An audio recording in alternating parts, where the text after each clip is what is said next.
আসসালামু আলাইকুম। Welcome back to my channel cooking easy. আজকে বানাচ্ছি দারুণ একটি মিষ্টি রেসিপি সুজির বরফি। খুব সহজে ঘরেই তৈরি করতে পারবেন এই সুস্বাদু বরফি। দুধ, চিনি আর ঘি দিয়ে বানানো এই মিষ্টি সবাইকে মুগ্ধ করবে। চায়ের সঙ্গে কিংবা অতিথি আপ্যায়নে এটি হবে একদম পারফেক্ট। তো চলুন শুরু করা যাক।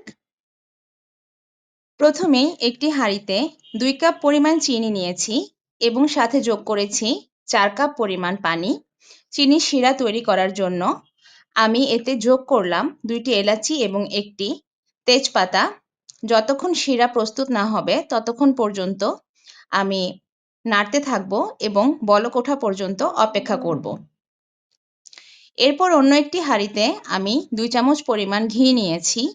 ঘিটা গলার জন্য প্রথমে অপেক্ষা করব। এরপর এতে 1 প্যাকেট পরিমাণ সুজি যোগ করে দিব ভাজার জন্য। বাজারের সুজিটি দেখতে সাদা মনে হয়, এটিকে ঘিতে ভেজে আমি বাদামি করব। বাদামি করা পর্যন্ত অনবরত নাড়তে থাকবো এবং অপেক্ষা করব। এই পর্যায়ে আমার প্রায় 20 থেকে 25 মিনিট সময় লেগেছে সুজির রংটি বাদামি পর্যন্ত আনার জন্য এবং অনবরত নাড়তে হবে, না হলে পোড়া লেগে যাবে। এখন আমি 1 কাপ পরিমাণ দুধ এতে যোগ করে দিব।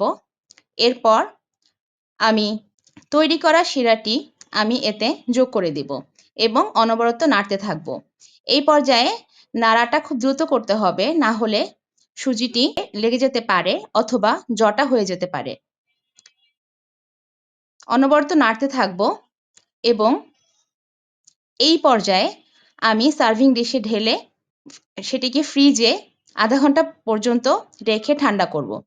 এরপর একে সুন্দর করে বরফি আকারে কেটে আমি পরিবেশন করব।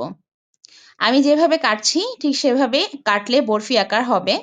আপনারা এভাবে কাটাটা ফলো করে বরফির মতো করে শেপ করে নেবেন।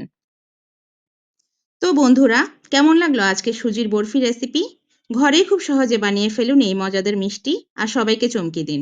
ভিডিওটি ভালো লাগলে লাইক, কমেন্ট আর শেয়ার করতে ভুলবেন না। আর নতুন নতুন রেসিপি পেতে সাবস্ক্রাইব করুন আমার চ্যানেলটিতে। দেখা হবে পরের ভিডিওতে। ততদিন ভালো থাকবেন, সুস্থ থাকবেন। ধন্যবাদ সবাইকে।